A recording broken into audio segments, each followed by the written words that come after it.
Edición especial Conociendo el pensamiento Ikeda. Encender el coraje en la humanidad. La literatura. ¿Puede la palabra escrita encender una revolución interior capaz de transformar la humanidad? En esta entrega compartimos la visión que albergó el maestro Ikeda sobre la literatura como fuerza viva que tiene el potencial de despertar la dignidad humana y renovar la esperanza de los pueblos del mundo. En 1972, Daisaku Ikeda viajó a Londres para encontrarse con el historiador británico Arnold Toynbee.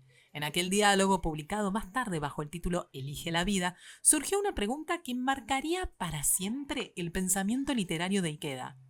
¿Qué puede hacer la literatura por los hambrientos? Esa pregunta había sido formulada años antes por el filósofo y escritor francés Jean-Paul Sartre, quien vivió las heridas de la guerra y el peso de la posguerra. Sartre reflexionó sobre el rol del escritor en una sociedad marcada por la injusticia. Para este pensador, escribir no era un gesto decorativo, sino un acto que debía revelar el mundo y despertar la conciencia. Su respuesta finalmente fue que la literatura no puede alimentar literalmente a los pobres, pero puede ayudar a comprender su sufrimiento y a sentirnos responsables de él.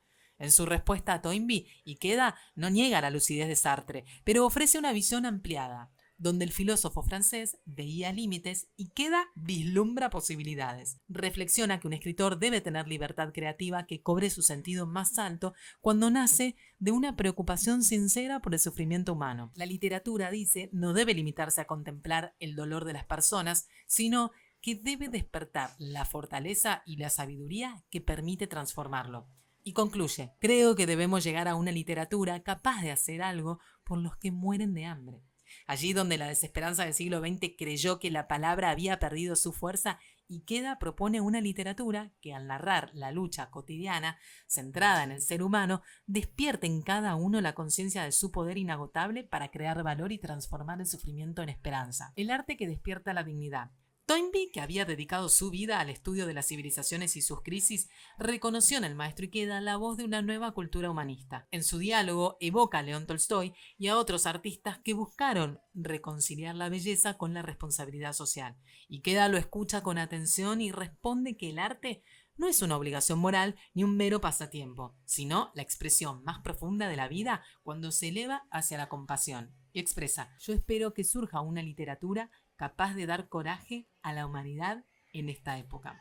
Así, la literatura se convierte en una fuerza que impulsa a las personas a mirar dentro de sí mismas y a descubrir que en ese espacio interior late la fuente de toda transformación. En numerosas ocasiones el maestro Ikeda define el Kosen Rufu, el logro de la paz mundial, como una contienda de palabras. En esa gran contienda su propuesta es la de una literatura que no se repliega en la pura estética, sino que al profundizar en ella se abre al movimiento de la vida y hace florecer la dignidad en cada ser humano. La literatura y la revolución humana. Esa visión encontró su expresión más plena en su novela La nueva revolución humana. Durante más de 2 décadas, el maestro Ikeda escribió esta monumental obra de 30 volúmenes con un único propósito: mostrar que la gran revolución humana de un solo individuo puede cambiar el destino de una nación y más aún el de toda la humanidad. El protagonista Shinichi Yamamoto, seudónimo de Ikeda, encarna la vida de un discípulo que hereda la misión de su mentor, Josei Toda, y consagra su existencia a difundir la paz y el respeto por la dignidad de la vida.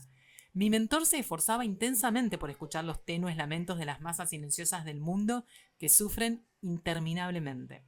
Quiero librar al mundo de la desgracia, escribe Ikeda recordando a Toda. El maestro Ikeda no concebía la literatura como un simple consuelo para quienes sufren. Su propósito era más profundo: despertar en cada ser humano el potencial ilimitado que le permite dar respuestas concretas a los sufrimientos de las personas. Su literatura apunta al corazón, pero también convoca a la acción. Leerlo es en sí mismo un llamado a ponerse de pie. Al cerrar los 30 volúmenes de la nueva revolución humana, Ikeda escribe: todos tenemos derecho a ser felices. Somos los protagonistas estelares de una saga gloriosa que transcurre en el gran escenario de la vida.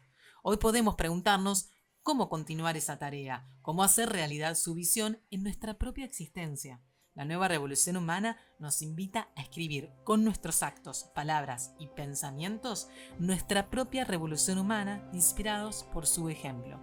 Esa saga épica continúa en nosotros. La pluma que Ikeda sostuvo con incansable esperanza puede hoy multiplicarse en miles de manos y en miles de acciones. Y así, cada lector se convierte también en escritor de una nueva era, heredero de una palabra que no se extingue, la palabra que hace brillar la dignidad de la vida.